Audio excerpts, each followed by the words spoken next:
Wow, that was fun, wasn't it? Good afternoon. Hello. Hello, everyone. All right. I am Purnima Kochikar, and my team has the privilege of working with apps and games developers globally. The animation you just saw is inspired by the amazing content you create, which gives people superpowers and helps us move the mobile ecosystem forward. Thank you. Before we jump into what's new on Google Play, let's take a moment to look back at the amazing growth we have seen since we met at I/O a year ago. You heard at the keynote that Android and Play are being used by increasing number of users around the world.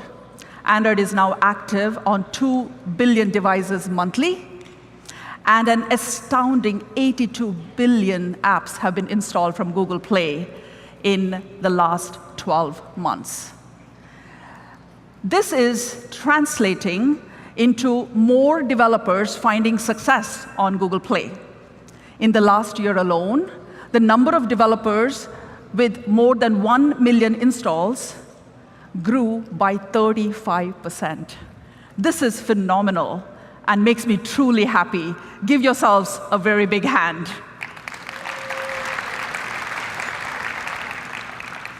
We are also investing to enable everyone to pay for your apps and games using forms of payment that they prefer.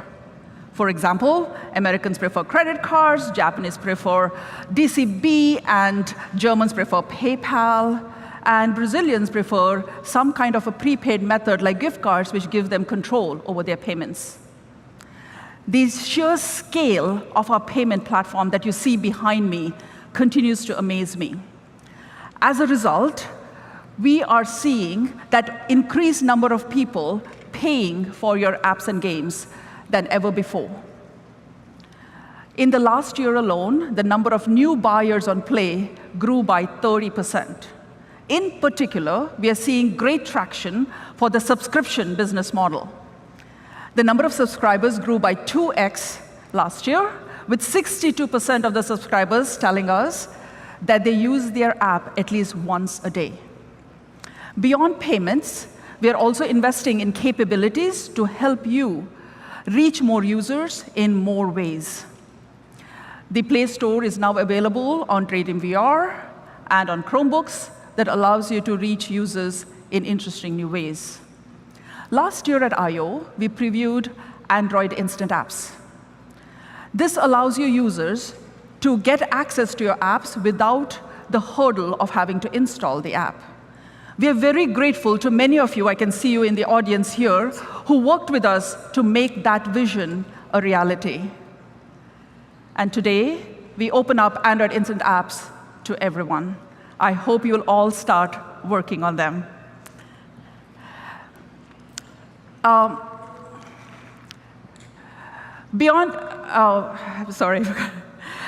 yesterday, we previewed Android Go, which is our optimized version of Android for emerging markets devices.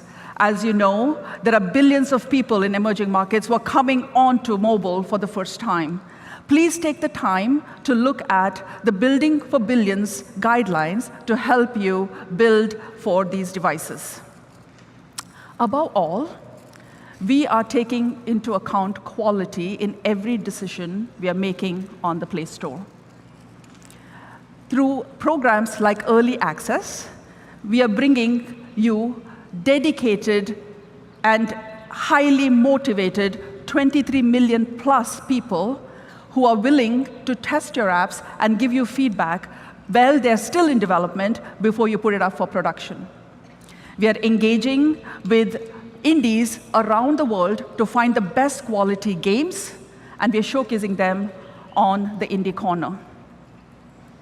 And we are also taking into account engagement in all our algorithms that shape our top charts. And today, this evening, we will host the second annual Google Play Awards. We will be celebrating the best of the best acknowledging great quality in apps and games. I hope to see you there. Please come, be inspired, and come to celebrate what makes great apps and games. So, just as your apps are giving people superpowers, our engineering and product teams are working on capabilities to give you the superpowers to succeed on Google Play. So are you ready to see what they've been cooking? You can do better than that. All right, put your hands together for Matt Henderson, Group Product Manager. Great. Thanks, Purnima. Hi, everybody. So in your organizations, who else, besides you, cares about the success of your app? Who else contributes to the success of your app? A lot of people, right? In a variety of roles. Well, have a think about who else in your organization should be using the Play Console. When we started the console 5 years ago, it was a means to get an app from A to B, from developer to the phone. But over the years, it's become much more than that. With a variety of users and a variety of features, the Play Console is playing a much broader role in the success of your app. With more features, the user base has broadened to different roles in your organizations. Our users now are product managers, they're marketing managers, they're test engineers, and of course, they're Android developers. So think about who else in your organization should be using the Play Console. Now, with that growth in the variety of features, UI design needs to keep things organized. So in addition to talking about features today, I wanted to touch on the UI look and feel of the console. You may have noticed some changes. We've launched a new, cleaner and clearer material design-based Play Console. And it has a new name. The Play Developer Console is now just the Play Console. This reflects the fact that although all of your organizations develop apps, not all of you are developers. The user base is getting more and more diverse as we're playing a more diverse role in the success of your app. And early feedback about the UI suggests we're on the right track, such as this from the e-commerce app Zalando. The redesigned Play Console is more intuitive, it's more structured, it's more convenient. But of course, in addition to a new design, we've been hard at work with new functionality. So here are some highlights of launches from the past 12 months. There's been features to help app quality, like beta testing and the pre-launch report. There's new tools to manage the release process. There's also new reporting and pricing features to help you identify and take advantage of opportunities to grow your business. And now, at this I/O, we're announcing important new and updated features in all of these areas. They go even further at helping you create high-quality app experiences. They go even further at helping you mitigate risk in the release process, and they go even further in helping you to achieve business success. Now I'm going to hand over to some more of the team to give you a snapshot of each of these different features, starting with Fergus, product manager from the Play team in London. Great. Thanks, Matt. Thanks, Matt. Who here wants to know the secret to get a 5-star app on Google Play? All right, great. You came to the right talk. We did machine learning over all the Google Play reviews, and what we found is that 50% of all the 1-star reviews are talking about stability issues. So if you want to increase your star rating and reduce the number of 1-star ratings for your app, the number one thing you can do is focus on stability of your application. Okay, then once you fix those stability issues, what do you do to be able to increase your star rating to that golden 5 stars? Well, you focus on design, usability, and speed. Yesterday in the keynote, you might have seen Android Vitals. This is our initiative at Google to help you be able to understand the performance and stability of your applications. We've had hundreds of millions of users who've opted in to share their device diagnostics and usage data with Google so that we can be able to help partners like you be able to provide better experiences. We're now giving you that data in an aggregate fashion so you can be able to understand your performance. We're starting with 3 performance areas: stability, battery, and rendering. We're going to be expanding to many more over the course of the next year, and so stay tuned for those. Now, as we expand to more and more performance areas, there's a lot of data to be able to understand.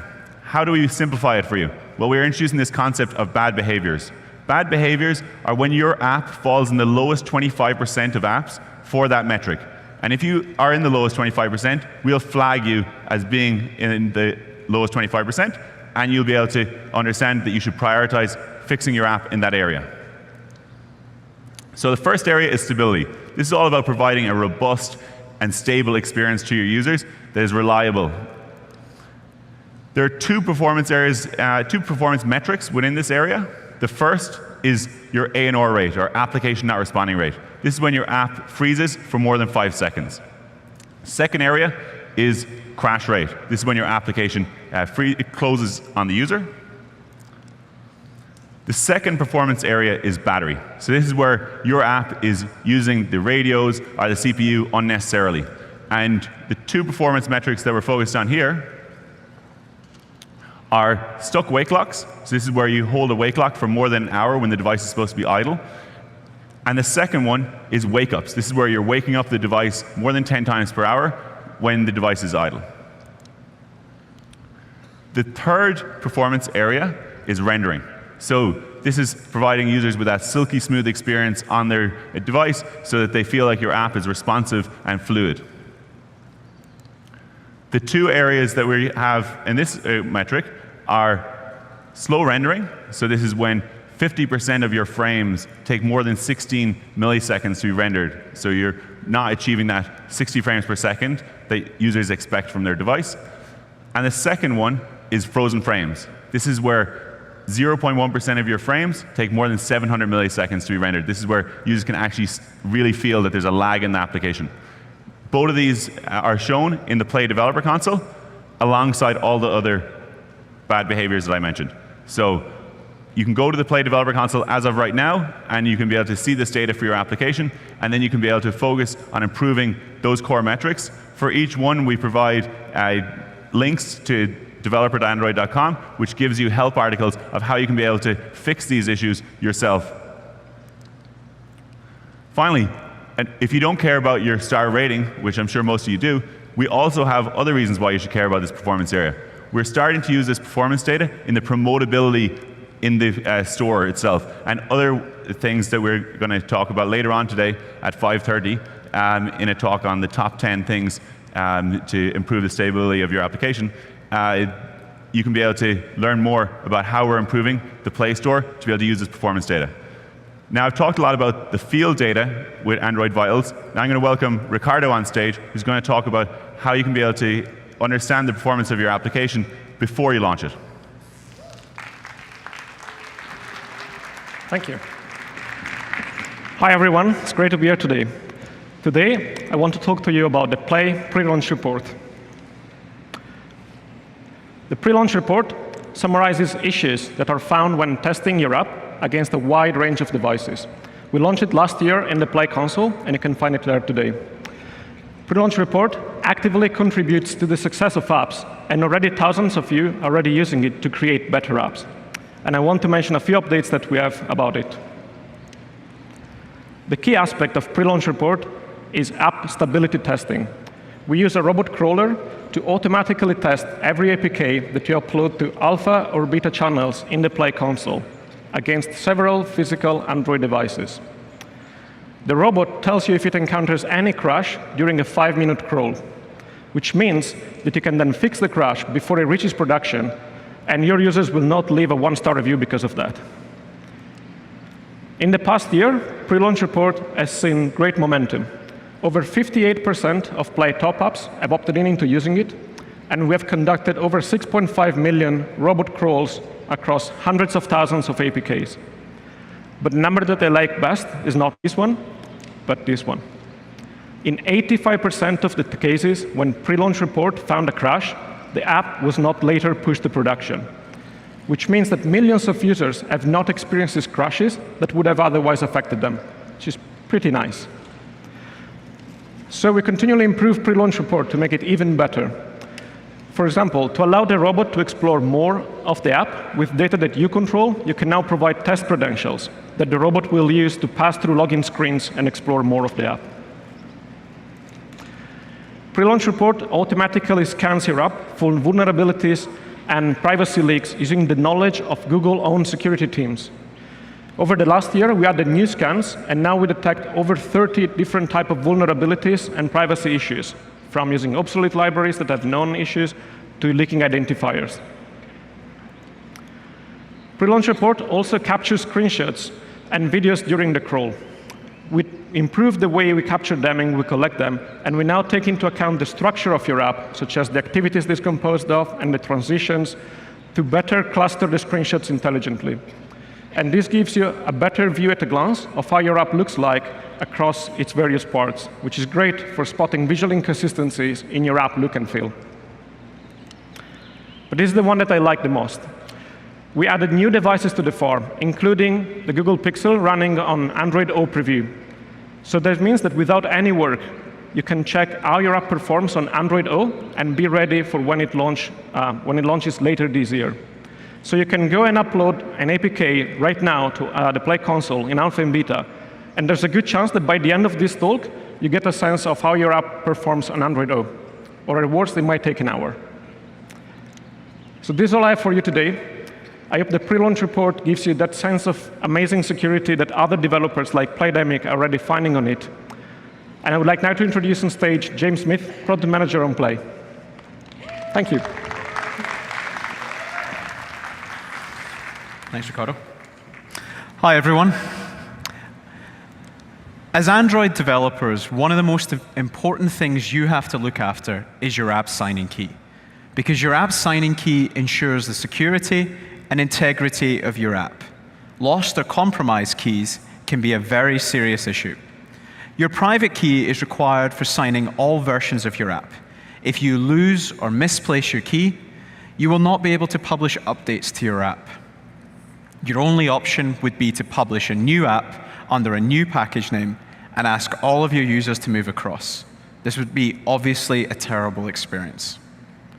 So that's why we're very excited to be launching Google Play App Signing. If you join this program, Google Play will manage your key on your behalf and sign your app before delivering it to users. It's really easy to get started. First, you securely upload your app signing key to Google Play. That means it is now safe on Google servers, and you don't need to worry about balancing security and convenience of access to your key. You can even delete it. Now, to make sure that updates to your app come from you, the authorized developer, any new APKs you upload will be signed with an upload key that Google uses to verify your identity. The upload key can be reset, which avoids the key loss scenario I described earlier. We've had several partners using Google Play App Signing for a while, and the feedback has been really positive. Here, Robinhood speaks to the layer of safety that we've added, while at the same time all but eliminating the worry of having lost or stolen keys. Now, once Google Play signs your app, we can go one step further, and we can provide optimization services at your request. The first optimization we've decided to focus on is making apps smaller. We know that developers care about app size because users do. APK size is correlated with download success and with uninstall rate. Looking at APKs, we can see that developers include native libraries and different architectures and drawables for different screen densities so that apps look and run their best on every device. But this means that a lot of the contents of an APK is unnecessary for every device. If I have a phone with a 32-bit architecture and a HDPI screen, then I only need the contents of the boxes in blue in this diagram, and the rest in green is completely unnecessary for my device. With app optimizations, Play will deliver just the right content for each device. You give us a universal APK, and we will automatically create optimized APKs for different devices. We're just getting started exploring this area, and it's still early. But we've tried this out with apps that were in our early access program, and we expect the average signing to be about 15%. However, some apps have seen better results. Deliveroo was 33% smaller after optimizations, and the 7-minute workout app was nearly a half smaller at 48%. So when can you get these benefits? Well, app signing is available today. We are trialing app optimization in beta with a few partners at the moment, and we hope to widen the beta in the near future. If you're interested in optimizations, please enroll in app signing today. And if you'd like to find out more about these topics, please come to our talk at 2:30 this afternoon on stage 1. Thanks. I'd now like to invite Mike, the engineering manager on Google Play, to talk about Device Catalog, which is also available today.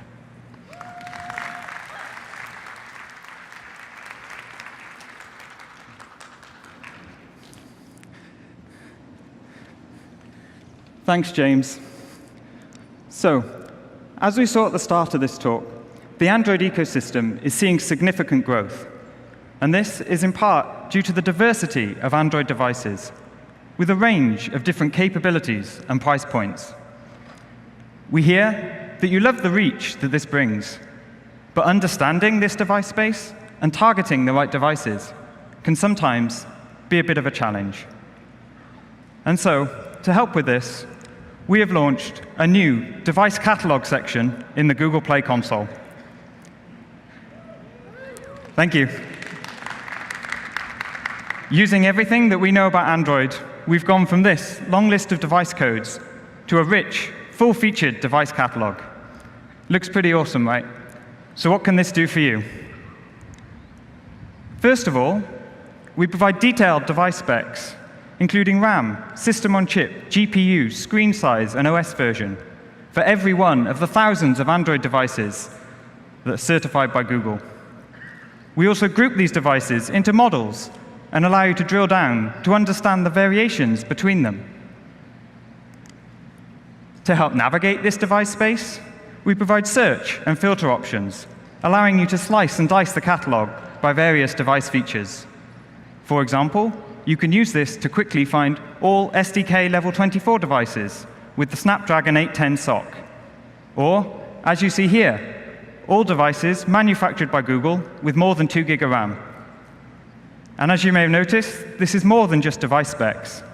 With any filter, we also provide key metrics for how your app performs on these devices, such as installs, average ratings, and revenue. In addition to this, we've also introduced another new feature we call device exclusion rules. This allows you to exclude your app from a specific, targeted set of devices using key device performance indicators. For example, if you're developing a rich graphics game, you could use this to only target devices with more than 1 GB of RAM. You could also create a rule to exclude all devices with a particular system on chip. This can allow you to temporarily prevent deployment of your app to a specific set of problematic devices until you can push a fix. Whenever you create an exclusion rule, we will always show you which devices will be excluded, along with installs and revenue metrics to help you make this important decision with confidence. As you can see, Space8 Games have found a great way of incorporating these new device tools to reduce costs and improve KPIs. To hear more about this new device catalog feature, along with other release management tools, you can check out the recording of this talk that was presented yesterday. Also, please swing by the Play Console Sandbox area in Dome C where myself and other engineers from the console are available to give demos, answer questions, and hear your feedback on this or anything else relating to the Google Play console. And with that, I'm going to hand you over to Suzanne to tell us about even more new ways we have to help you release with confidence.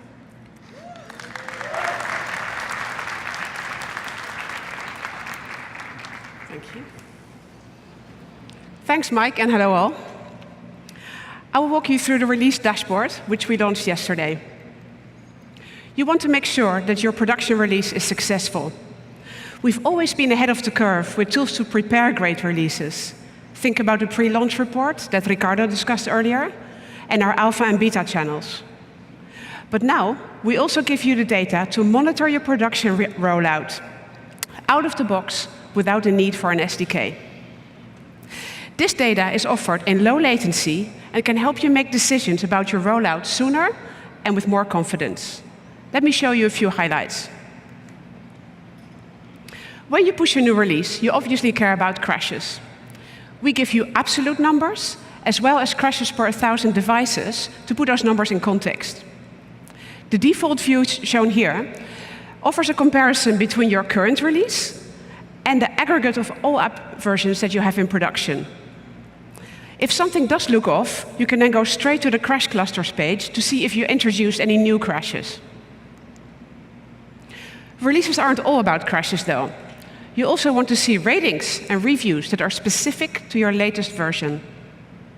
When the rating for your latest version is significantly lower than that of your overall rating, you may want to start looking into your 1- and 2-star reviews to see what's going on, and possibly even halt your release.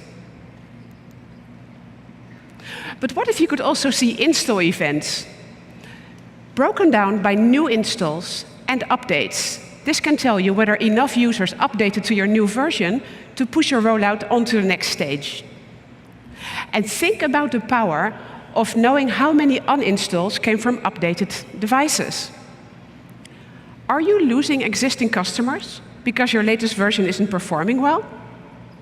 Play has these numbers for you out of the box. So I encourage you to think about what makes a healthy release. Your crash tool may warn you if you have a huge spike.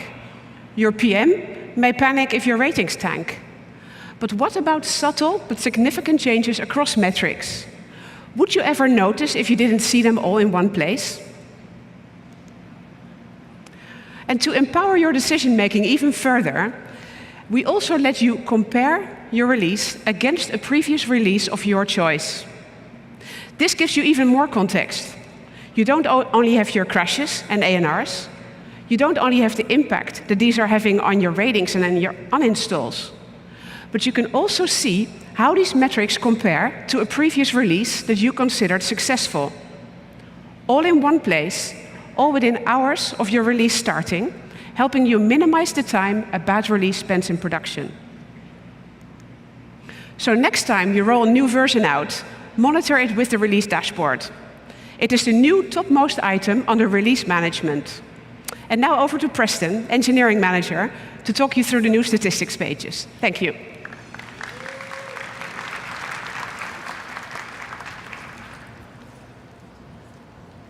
Thanks, Suzanne. Hi, everyone. We've been hard at work this year addressing your top requests in Play Statistics. I think you'll be quite pleased with what we have to share with you today. I'd like to introduce the new Play Statistics page. From this snapshot, you can start to see, start to feel the magnitude of effort we've put behind the stats experience since last I/O. Right now, I'll briefly touch on just a few of my favorite features. First, let's drill down into date selection. As you can see, we still have the preset date ranges, but these presets are not sufficient for all app business needs. So I'm happy to say that we've added a custom date range selector to let you choose the period that you're most interested in. Next, we know that many of you manually compare data in the console with data from previous time periods. We've made that process much simpler by plotting a comparison time period right alongside your selected date range. This allows you to easily see period-over-period trends that will highlight the impact of releases, marketing campaigns, and even public holidays. But time periods aren't the only thing we want to compare. Now on the Play Statistics page, you can select multiple metrics to compare at the same time. When you can easily compare related metrics, such as crashes and ratings or installs and revenue, you can start to uncover relationships in your data that are specific to your app and to your market. The last thing I'd like to mention is hourly data. We're introducing new hourly stats to help you understand the behavior of your app throughout the day. This knowledge will help you as you plan time-sensitive events such as releases. But to me, the most exciting part about hourly data is that you won't have to wait until tomorrow to start to see data for today. I think you'll agree that we've made Play Statistics more useful to help you build successful apps. I've only touched on a few of the things that we've added. I'd invite you to come and join us in the sandbox to talk about more. With that, I'll hand it over to Tamsin, our business development lead, to talk about user acquisition. Thank you. Thanks, Preston. So, once you're confident that your app's health and performance is optimal, you'll probably want to drive new valuable users to your app, right? Well, in my job, I talk to developers every day, and they tell me how critical it is to understand how effective their marketing channels are at acquiring and retaining new and valuable users. They tell me they need more data to make the right decision about where to spend their money and where to spend their time and effort in optimizing their growth strategies. Since last I/O, we launched 2 improvements to the user acquisition report to make this area of the console even more useful for you. Now, just to remind you, the user acquisition report shows you how many users go to your store listing page, of those, how many people install your app, and of those, how many people buy and buy again. So the first improvement was that we added country to the user acquisition traffic breakdown. And this is really critical because we want you to expand and succeed and reach those 2 billion monthly active Android devices around the world. Now, this report is great because it will show you where the unrealized opportunity is so that you can prioritize your international expansion. The second improvement is that we added peer benchmarks. Now, this lets you see how your app conversion compares to similar apps in the same category who monetize in the same way. Now, it's available both in the acquisition report and in the country report. So it lets you see obvious areas for improvement, it lets you see areas to further invest your acquisition, and lets you celebrate your team's success. Now, I'm pretty confident that most of you here care about building long-term customer relationships, right? So today, I'm really excited to announce version 2 of the funnel, especially for businesses like yours who have a strong focus on user retention. It shows retention periods, which are a critical metric for understanding which channels are bringing you your most loyal users. And this is your retained installer base. It shows you the opportunity to increase retention using notifications and email or increasing your app quality. So, from today, you'll be able to identify which channels are bringing you your most valuable users, which countries they're coming from, and you'll be able to identify the opportunities you have to increase your install and buy conversion and increase your user retention. Now, all of these reports help you optimize for your growth strategies, not just for installs, but for long-term business success. So regardless of the way you monetize, we have an acquisition report that can help you grow your business. Now, if you want to learn more about this, or the release dashboard, or the new statistics page, you should come to stage 1 at 1:30 right after this and watch Making Data on Google Play work for you. So come and see us. Now, to tell you more about the improvements we've made to reviews, I'd like to welcome back on stage Fergus.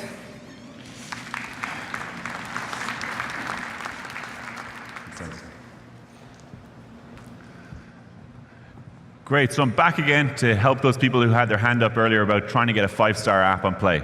We've made radical improvements to the whole ratings and reviews section on the Play console over the past year. I'm going to tell you some of those improvements we've made and we've just announced. So one thing we announced at Google I/O last year was reviews analysis. This enables you to be able to see the topics that people are talking about in your reviews on Google Play and prioritize which topics are having the largest negative and positive impact on your rating in the store. We've heard from developers that they are using this to be able to prioritize their feature development. And we're now expanding to other languages so you can be able to understand what people in geographies that you have your app available in, but you don't speak the language, are saying about your application. So the second most popular language on Play is Spanish. And as of yesterday, we now have Spanish topics available in reviews analysis. And a major market for developers on Play is Japan. So we also now support Japanese topics. This is where we're putting Google's machine learning to work for you to be able to understand your users and what they're saying.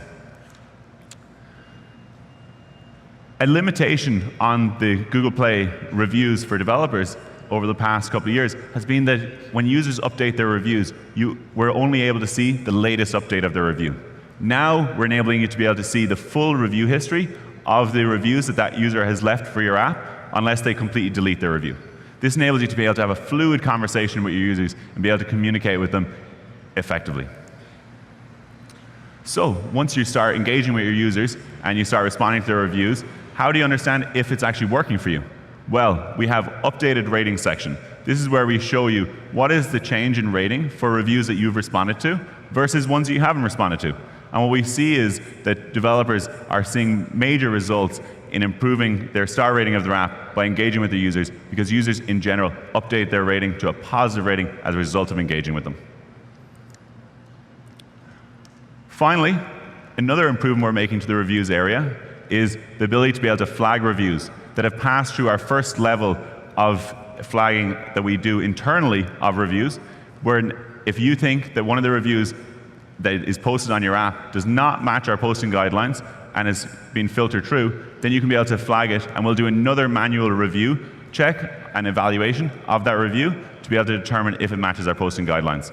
And if it doesn't, we'll remove that. This has already been rolled out to a percentage of Play developers, and will be rolled out to the rest of all developers over the next couple of months.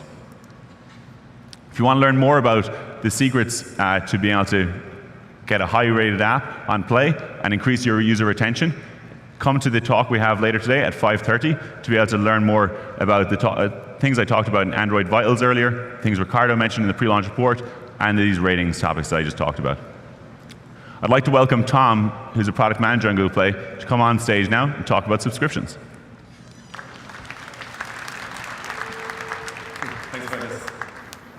Good afternoon, everyone. I'm super excited to be here. So let's just imagine for a second that you guys have used all the great tools that you've heard about over this I/O.